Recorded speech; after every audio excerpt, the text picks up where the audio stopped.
Hello, everybody, and welcome back to the Transfer Portal Podcast presented by NoContextCFB. Today is December 29th, and we only have about, 2 or 3 more days of bowl games? It's crazy. Well, we do have the national championship, but I don't really count that as a bowl day. So I'm your host for today, Andrew Wilson. Alongside me, Adam. How you doing today? Doing good. I'm doing good. Great Christmas break. A lot of college football, a lot of basketball going on. So it's a sad time because it's almost over, but I'm trying to enjoy it while I can. That's all we can do. We can only enjoy it while it's here. Hope everyone had a great Christmas holidays break. And yeah, let's just kind of get straight into the bowls because we do have a lot to talk about, both what happened and what is going to happen. Let's start with what happened for us yesterday. December 28th, a great day for this podcast, especially the hosts. Adam, do you want to start talking about your Houston Cougars? Yes, coming into the game, I think me and a lot of the other Houston faithful, we felt kind of disrespected. Auburn was still the favorite despite losing their quarterback, their best running back. I think Houston was still plus 2 or 3. The line really didn't move. Kind of felt like we should have got a better bowl in general than the Birmingham Bowl? Is that the name of it? I forgot the name of it. But kind of felt disrespected, but we went out there. We showed that came with the SEC, a team that kind of gave Alabama some trouble as well. So I'm happy about it. Would have liked to see a better matchup, a little bit more publicized matchup, but it's a good start to next year. Hopefully we get a lot of players returning. We're not going to have Marcus Jones, obviously, but hopefully everybody else can come back and we can kind of ride this on the next year. Yeah, that Houston team was really fun to watch this year. Next up, I'm going to talk about my Minnesota Golden Gophers. First off, the fact that we got the guaranteed rate bowl, come on. Like technically we were better than Wisconsin because we had the same record and we had the head-to-head. We were better than Penn State. And we get the worst bowl out of those 3. We get the guaranteed rate bowl. Like I've said before, it sounds like the bowl that you have to give to 2 teams because it's guaranteed. First off, maybe it's just me. I don't like football and baseball stadiums. It doesn't look right. I was looking at a big overhead picture and there were just standalone bleachers in right field. That doesn't look right. It doesn't. It looks like a high school thing. It's really confusing. Outside of that, just the operation of the bowl game was extremely poor. So in Arizona, it was raining. I didn't know that was a thing. So instead of, keeping the roof closed and just, let's cancel the paratroopers or whatever they're called, parachuters. And, we can just have our own like little flag ceremony inside. Let's open the roof and get the field wet, the turf that was already awful, and let's just make it tougher for the players. That was completely just, I don't know how to describe that. It was just, why do you do that?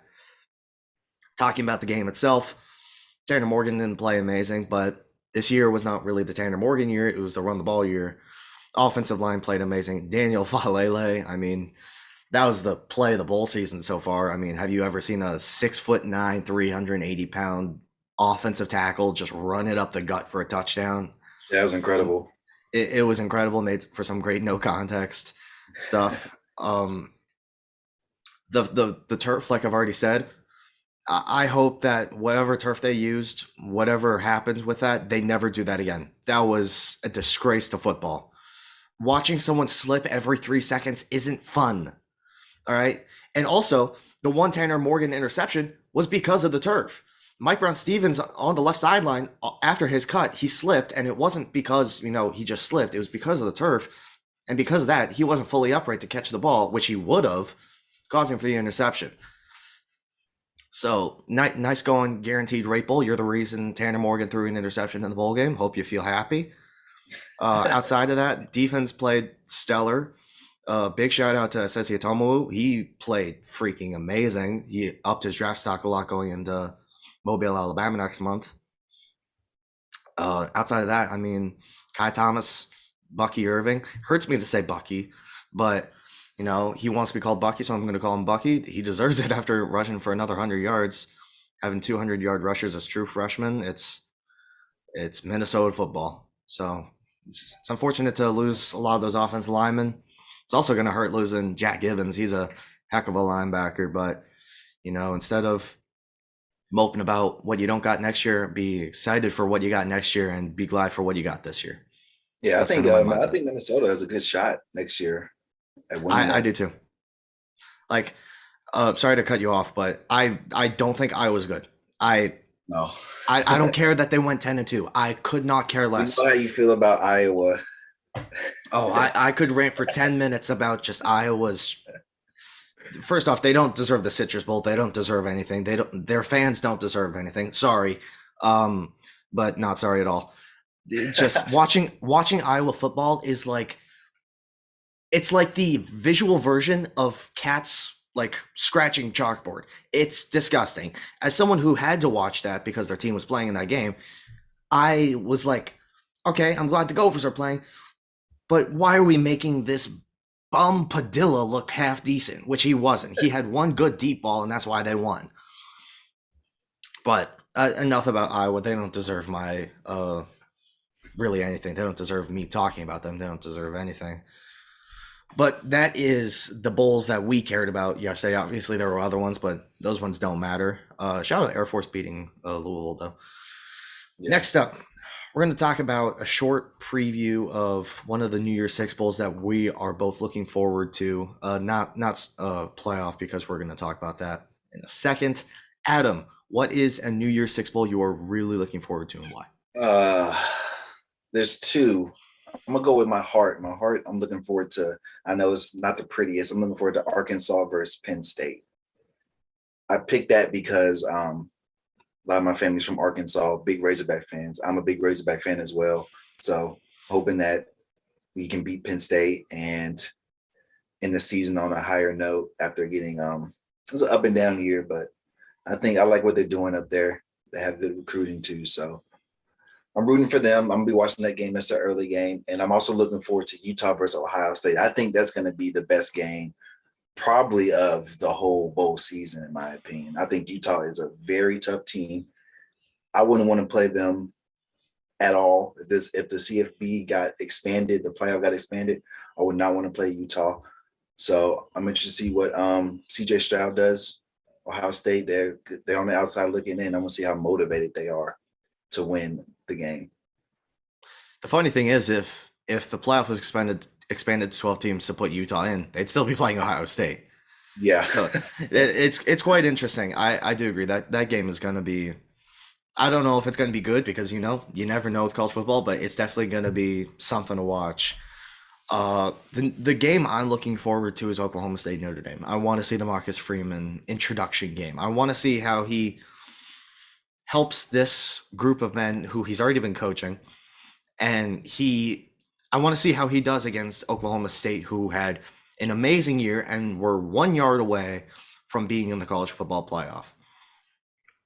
Notre Dame had a good year outside of one game, but that one game was kind of the must-win game if you look back. It's Cincinnati.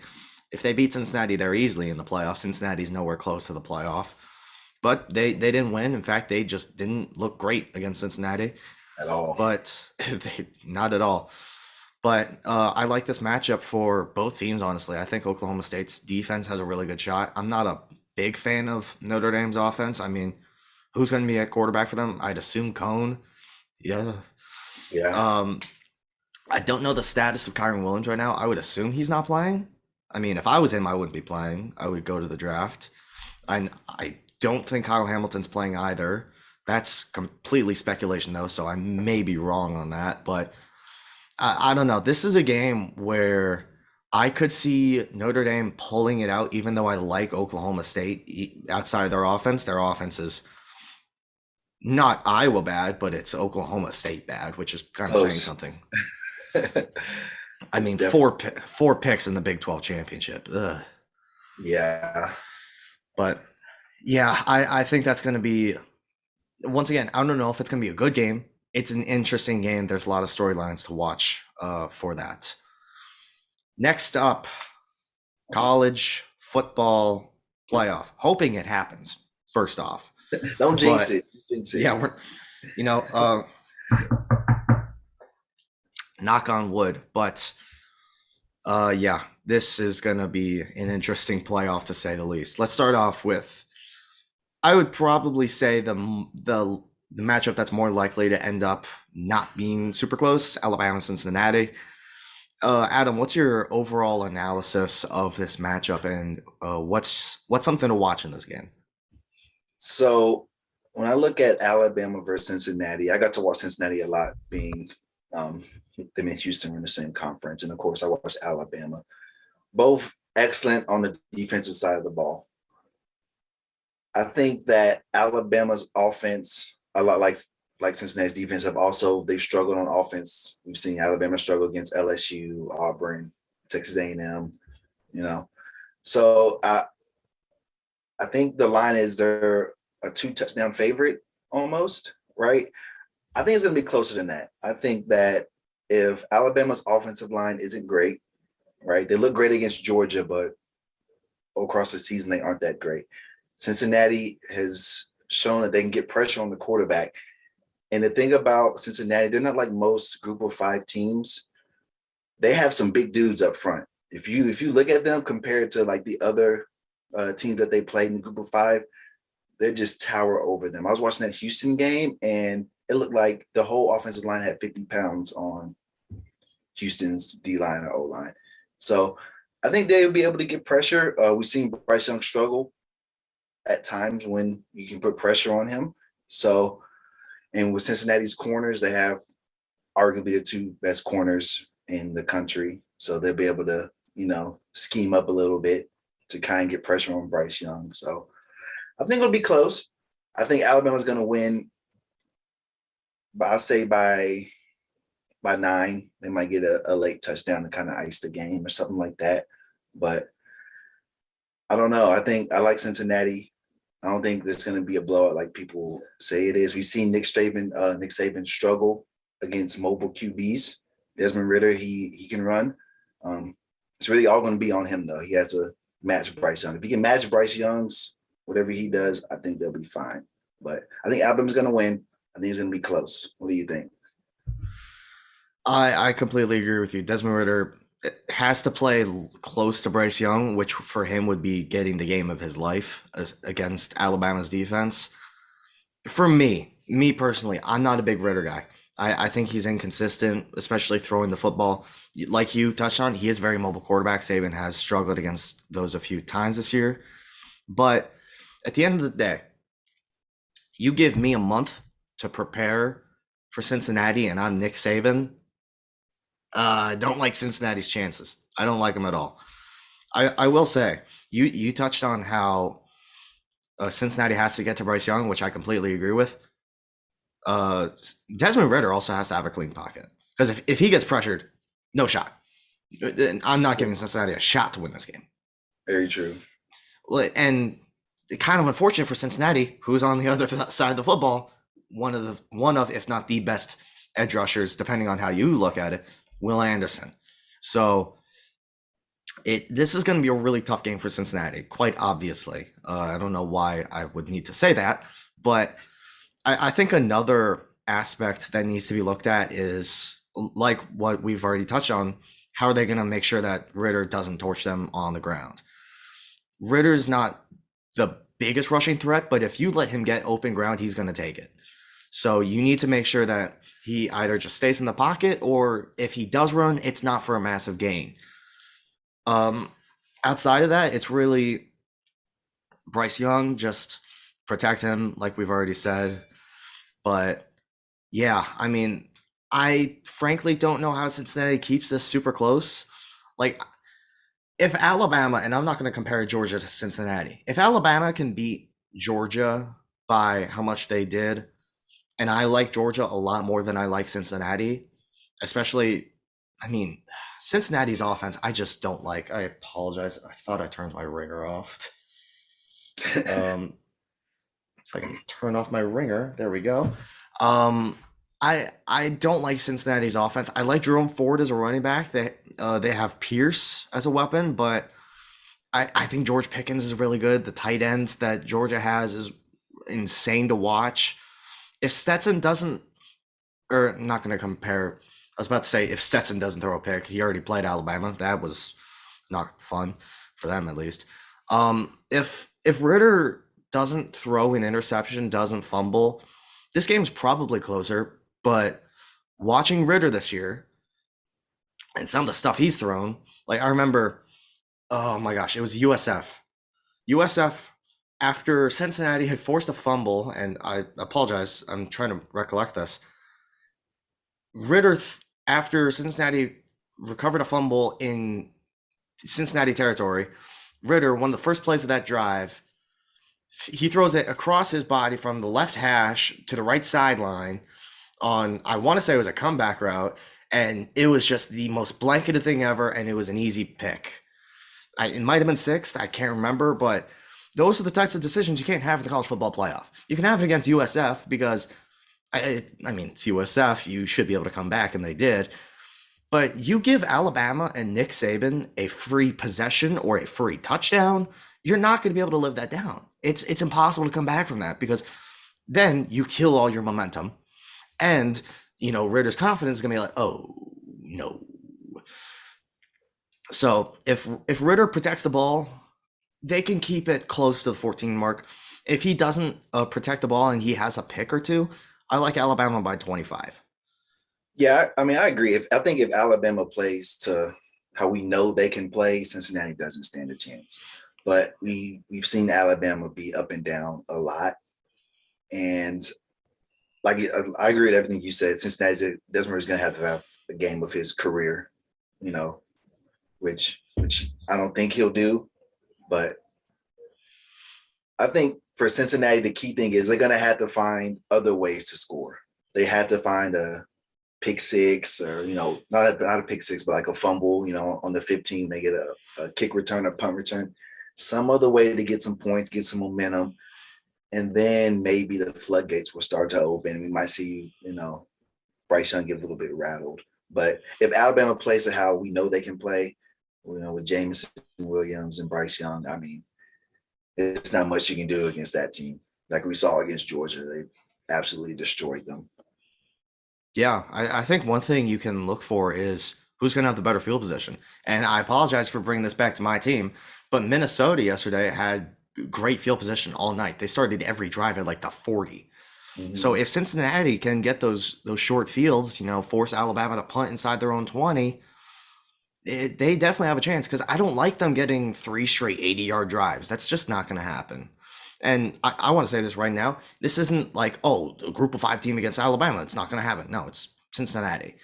I would take Cincinnati over 120-something FBS teams. One of those teams isn't Alabama. Alabama is, I would take nobody over Alabama right now, even Georgia. Cincinnati has to, and I know this is kind of obvious, they need to play the perfect game. Like they need to play a game so good that Disney Plus decides to make a documentary on it. That's how good this game has to be. And you know what? It's possible. It's possible. It's possible, not probable. That's one of my favorite sayings. I'm going to take Alabama by 25. I think Cincinnati. I think Luke Fickell. I think he still has a lot of tricks up his sleeve. We haven't seen Cincinnati really get tested to where he had to dig into those bag of tricks. I think he probably has a lot of stuff, that it might work, it might not, maybe a little Philly special type of thing where you can kind of sneak a possession or a touchdown. But he's gonna have to dig into all those bags of tricks to figure it out. Which, like I said, we haven't seen them really get tested. Yeah, they've had some close games, but in a lot of those games, they kind of took their foot off the gas in the second half. So I'm interested to see what Luke Fickell does. They're both, him and Nick Saban are both defensive guys. So it's going to be an interesting matchup on both sides of the ball. It is. And like you touched on with the tricks up his sleeve, the thing is we've never seen Luke Fickell on this big of a stage. So, also, maybe he plays a little bit more conservative. So that's definitely a possibility. I think if he does that, they get blown out. Yeah. You can't play conservative against Alabama unless you have the talent, which – I think you can realistically say only 2 teams can kind of match up with talent. And one of them's not even in the playoff. Yeah. So Um, yeah, we've talked enough about that, so let's go with Georgia and Michigan. Definitely going to be the better game of the two, unless you know what, maybe Disney Plus has something ready for Cincinnati. I think this is going to be the better game. Georgia, Michigan, two very defensive teams. I mean, Michigan relied on their defense all year. Georgia relied mostly on their defense all year when they weren't playing FCS schools in week 13. Uh, but that's neither here nor there. Georgia, I mean, ever since that SEC championship game, it seems like just people are like, wow, that was just the flukiest season of all time. And you can't really say that because of, they play in the SEC. It's tough to win 12 games in the SEC, even though you're not playing all 12 against SEC opponents. But Georgia still played amazingly in the regular season. They played Alabama. That's why they lost. They lost to Nick Saban, Kirby Smart's just kryptonite. It seems like Kirby Smart only loses to Florida occasionally and Nick Saban. He can never beat Nick Saban. It is the wall that he has nightmares about. But luckily, this isn't Nick Saban. This is Jim Harbaugh. But Jim Harbaugh has looked really good this year. Michigan has had easily their best team that I can remember in the last 10 years at least. The run game is amazing with Corum and Haskins. They have the best offensive line in the nation. Defense looks amazing. They have the two edge rushers, Ojabo and Hutchinson. Where I worry about them is I think their secondary is not great. So if Stetson or whoever ends up taking snaps, I don't think we have a confirmed starter yet. I would assume Stetson, though. I don't know why they would be like, oh, okay, Stetson, you can play all this season, but now in the biggest game of the season so far, let's put in JT Daniels. That would just be peak Georgia. But I like Georgia if they can throw the ball a little bit. I'm not asking for them to throw for 400 yards and 5 tuds. I'm asking for them to make Michigan think they're going to run when they're actually going to pass, and think pass when they're actually going to run. Make it a little bit easier for Georgia to have a little bit of balance on the offensive side of the ball. That being said, I don't like Michigan's pass game that much. I think McNamara's okay at best. I don't think he's amazing. There isn't really a true offensive weapon that stands out to me that's like, oh, this guy's a game changer outside of Corum and Haskins. So I think Georgia's going to be more set in the secondary, especially with the talent that they have. I like Georgia. The number is a little weird because these two teams will probably run the ball a decent amount. So, if Michigan can, hold some of the clock, grind out some drives in the second half, maybe they keep this within the number. But there's also that part of me that's like, okay, but Georgia can also be like, oh yeah, remember what we did in the regular season? Yeah, we slaughtered teams. Maybe this could be one of those. I think I'm gonna like Georgia by like 11, just because I think they can get a late touchdown to just kind of ice things. What do you think, Adam? I'm gonna go the opposite of which you're going. I think that the key for Michigan, who I picked to win, and we were picking our games. I picked Michigan, man, because I just don't want to see Alabama versus Georgia again. I wish Alabama and Georgia were the 1-4 matchup just to avoid this happening. But I think that the key for Michigan is to get ahead early, kind of like what they did against Ohio State. And I know you don't like Iowa as well. And with their running game, I think Michigan will be able to hold off Georgia's offense. I don't think Georgia's offense is that good, kind of like you said as well. So I think got to get ahead early. That's tough to do against Georgia. Georgia is, despite what happened against Alabama, I think that was an outlier. I don't think they're that bad, or Alabama is that good, but that much better than Georgia. I think they are better, but not that much better. So get ahead early. I want Michigan to. It's kind of a fairy tale, Jim Harbaugh. He's had his struggles winning big games. They get ahead early. They can run the ball, make Georgia pass the ball, put all the pressure on Stetson Bennett to keep up, and just don't let Georgia's defense bail out the offense is the key thing. Don't turn the ball over. Just I don't want to say play it safe, but just don't take too many chances. I wouldn't take too many chances. I think it's gonna be a really big field position game, kind of like Cincinnati versus Alabama, but make Georgia go 80 yards every time, and I think you can beat them. I don't think the offense is that good. I don't think Stetson Bennett is that good. So I think Michigan. I'm sorry, Michigan's defense is that good, and their defensive line is that good. With obviously they have Aiden Hutchinson, probably a top 5 pick. So control the ball, control the offensive line. Michigan has a great offensive line. Georgia couldn't get pressure against Alabama. Alabama's offensive line isn't that good. Michigan is a top 10 offensive line in the country. So I think there'll be holes there. I don't think McNamara will have to throw too much. So I like Michigan in this, actually. Yeah, I think one thing I kind of forgot to touch on is how is Michigan going to both pressure the quarterback and run the ball? Because that's probably gonna be if how they win the game. It's going to be how they So have this. yeah, because that's pretty much gonna be how they move the ball. Because if you have to have McNamara throw the ball to move the ball, it's over.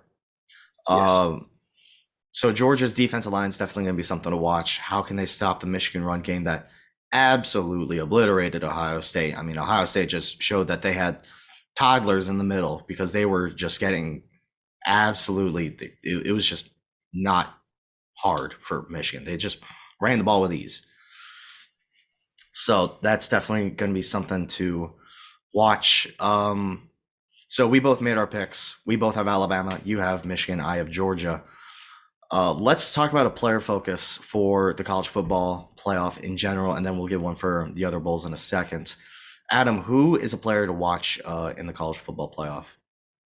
For me, I'm going to be watching Sauce Gardner. There's been a lot of talk about him being, he's only allowed 17 catches and I think a little over 100 yards all season. That's insane numbers, first of all. I'm hoping that he follows Jameson Williams the whole day because I want to see what he can do against an NFL type receiver. I'd say he hasn't played any in other games this season, but it's the biggest stage for him, maybe the biggest game of his life. So I'm gonna be watching him. I hope he follows him around the field, and I think if he's able to slow him down, because that's gonna be Bryce Young's first look. If he's able to make Bryce Young go to his second look, that's when maybe they can get pressure and get him off his feet. So I think that's where it starts. You might have to get an interception or two as well. So I'm gonna be watching him against. I think it's gonna be a great matchup.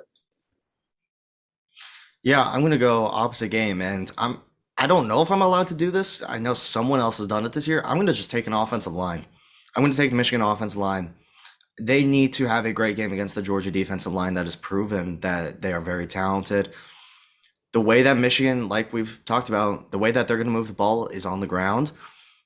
The Michigan offensive line has to do a great job against Georgia's defensive line, create lanes, get those 3-4 yards, and then let Haskins and Corum see if they can get to the next level and make a move. A big game changer could be if one of those guys gets a big run.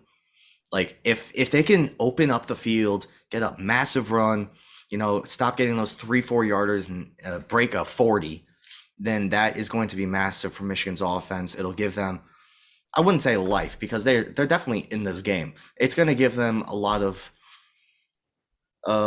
momentum, I should say. It's going to give them momentum. They're going to realize, hey, they probably already believe in themselves, but it's going to be like, okay, we got something. Let's use this something, make more something, and we'll have a lot of something, and we'll use that a lot of something to win this football game. So I'm going to look for the Michigan offensive line to have a big day against Georgia. Next up, we're going to pick a player to watch outside of the college football playoff. I'll go first with this one. Sugar Bowl, one of the top prospects as a quarterback in this draft is Matt Corral. He is going to be playing in this game.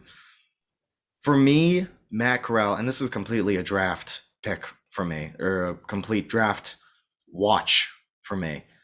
Matt Corral, he was projected to be the top quarterback, I'd say a third of the way through the season. Since then, he hasn't really wowed us with anything. He's looked okay, but he hasn't looked like a number one overall pick or top five pick. He's even fallen off as the QB1. Some people have him as QB3. Some people still have him as QB1. But some people will prefer Malik Willis of Liberty. Some people will prefer Kenny Pickett. I've seen some people prefer Sam Howell of UNC, which makes me question their integrity.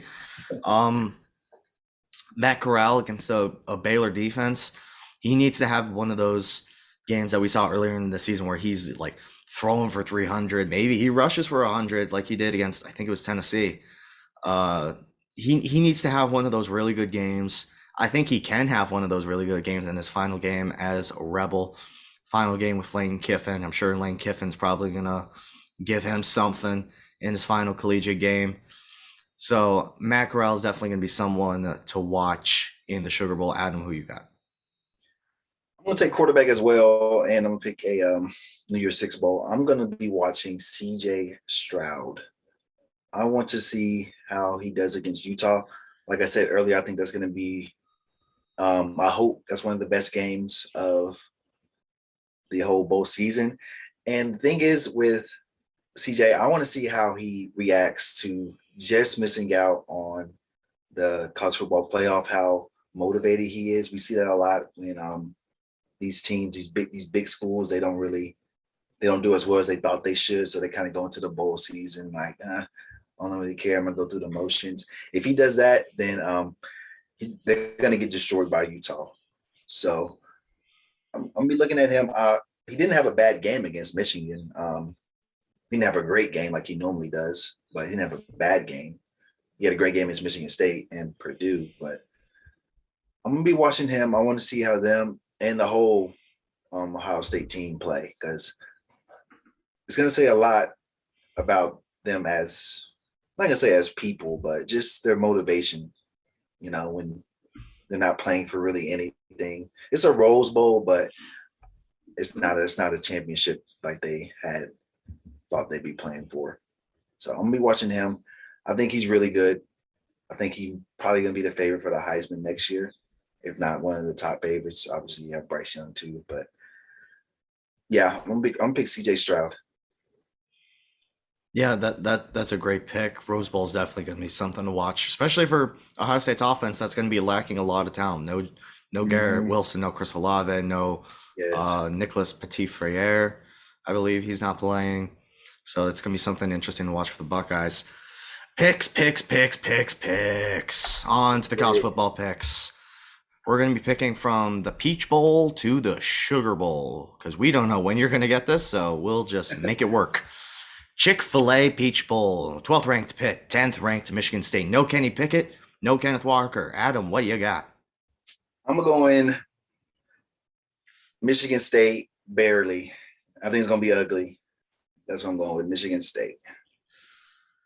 I'm going to disagree with you. Even though Kenny Pickett's not playing, this is going to sound weird. I think Kenneth Walker means more to the Michigan State offense than Pickett means to the Pitt offense. Because outside of Kenneth Walker, I mean, Michigan State has some okay receivers, but Pitt has one of, if not the best receiver in the nation right now, Jordan Addison. Just won the Biletnikoff. The backup, Patty, he's going to have just an absolute safety blanket with Jordan Addison. I also like Pitt's defense. And if you have to start a backup quarterback in a New Year's Six Bowl, what better situation would there be than Michigan State's abysmal pass defense? I mean, we saw them get torched by Ohio State. I thought that was illegal. It shouldn't have been on national television. It was probably rated PG-13 for violence. I'm going to take Pitt here by 8. Next up, Wisconsin versus Arizona State. This game, it's like for a game that's on December 30th, this game is awful. But yeah, this is in Vegas though. You know, it's a 9:30 game. It's a late game. Something to watch. It is. So maybe a little Pac-12 after dark action. Yeah. Adam, who you got in this game? I got to go with my boy Colin Wilder. I'm picking Wisconsin. He's not going to be playing, but he persuaded me. I think they're hungry, so I'm going with Wisconsin. Yeah, coming from the Minnesota guy, this is I'm gonna pick Wisconsin just because their season ended as such a disappointment as it did. You lose to a team that you always expect to beat, but you didn't beat us this time. They'll You get know, in. you know what I will say. I do appreciate Wisconsin for something. I do appreciate that they gave me the opportunity to have the best night of my life. You know, and it was just nice. So Had to I storm the appreciate field, didn't you? Didn't you storm the field? oh, of course I did. I appreciate the Badgers for being so nice to me, Yes. and nice to our defense for not scoring that much. I mean, not like you had a choice, but I'm gonna take Wisconsin here. I had to get that trolling in there. Sorry, but next up, the defunct Gator Bowl. Wake Forest against Texas. Oh no, it's not Texas A&M. It's Rutgers. Rutgers. Rutgers. Rutgers is in a bowl game. What? I'm taking Wake Forest by 20. There's a part of me that wants to take Rutgers. Like, how how weird would it be for Rutgers, a 5-7 team that just happens to be the best academically, goes in there and beats one of the best offensive teams in the country? That would just be peak college football. It I would. am not that gutsy. I'm gonna take Wake Forest by 20. So next up, we got another defunct bowl. This is the Tony the Tiger Sun Bowl, but no Miami. Instead of No, Miami, that's we have the Chips of Central Michigan. Adam, what do you got? Michigan versus Washington State. Yep. Uh, I'm gonna go Central Michigan, I guess. I don't. I'm not. I don't like any of the games, any of these teams. But I'm just gonna go Central Michigan. Why not? I like Central Michigan too. I think that they're gonna have, I don't know if adversity is the correct word, but I'm gonna use it. A little bit of adversity after coming from Tucson, where the Arizona Bowl didn't work out. They're now gonna be in El Paso playing a Washington State team that was a great story this year. And I think Lou Nichols has an incredible game. Really I'm good gonna at it. take Central Michigan here. Uh, I mean, we've already kind of given our playoff picks, Cotton and Orange. We both have Alabama. I have Georgia. You have Michigan. We can kind of just kind of Mhm. skim past that one. Next up is the Outback Bowl. I have a feeling I know who you're going to pick in this one. You do. I'm picking my Hogs. Arkansas. Dotson, I think he's really good wide receiver. I like him a lot, actually. But gonna go with my heart. I'm going with the Razorbacks. I think we're gonna get it. I like it. Yeah, I mean, I don't know why Penn State deserves this bowl. It's name recognition, but I'm also going to take Arkansas. I think Penn State was disgustingly bad this year. Like they for a 7-5 team, they were awful. That's I mean, they had the good game against Ohio State. Outside of that, it was like I mean, I guess they also played Michigan close, but they were just bad. Like you needed 9 overtimes and you couldn't even beat Illinois. I can't get that game out of my mind. It's how can you? Ugh. I don't know. I don't know. I'm done with this team. I'm done with Penn State. Can't talk about them. Arkansas by 50. Fiesta Bowl, Oklahoma State, Notre Dame. Who do you have? I'm picking on Notre Dame. I don't think Oklahoma State is good at all. I think they're the biggest frauds in college football this year. Oh Um, dang. yes, I've said this before. I think they should have lost to Baylor. Baylor had like 7 turnovers. Should have lost to Texas. We're not gonna talk about that, about what happened with them. That Oklahoma game, they played them close, but that was the most sloppiest game I've ever watched. Most entertaining, but also the most sloppiest. I don't think Spencer Sanders is good at all. He's Um, not. I'm picking Notre Dame. I don't think it'll be close. I think Notre Dame's gonna be fired up to prove a point as well. So I think this might be the easiest pick I can make. I'm picking Notre Dame. Yeah, this is the second easiest pick, or third, because Arkansas was really easy for me. I'm also gonna take Notre Dame. I don't think Oklahoma State was fraudulent at all, but I just like Notre Dame's situation right now with Freeman in his first game. Oklahoma State lost their defensive coordinator. I think that's going to mean a lot to their defense, and I think Notre Dame's going to find a way to will out the game in Glendale. Next up, the Verbo Citrus Bowl between the team that shall not be named and Kentucky. Um, I'm going to go first on this one. Kentucky by 17,000. Iowa, you suck. Kentucky by 17. You know what? No, 18,000. They're going to get 8,000 points. Adam, who do you have? Um, I'm gonna go Iowa. Just because I want to see the Iowa fans happy they can beat the SEC team. Why? The SEC is they're in a down year. Mississippi State got destroyed. Auburn's not good. I'm gonna go with Iowa so we can talk about it next week. We can talk about all the Hawkeyes are favorite for next year. Why do you want to talk about Iowa? Okay, I guess that's allowed. Oh, next up, Rose Bowl, Utah, Ohio State. Who you got in this one? I'm gonna go Utah.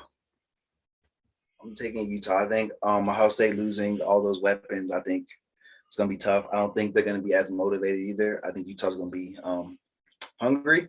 They're going to prove a point. And, I'm going to go with Utah.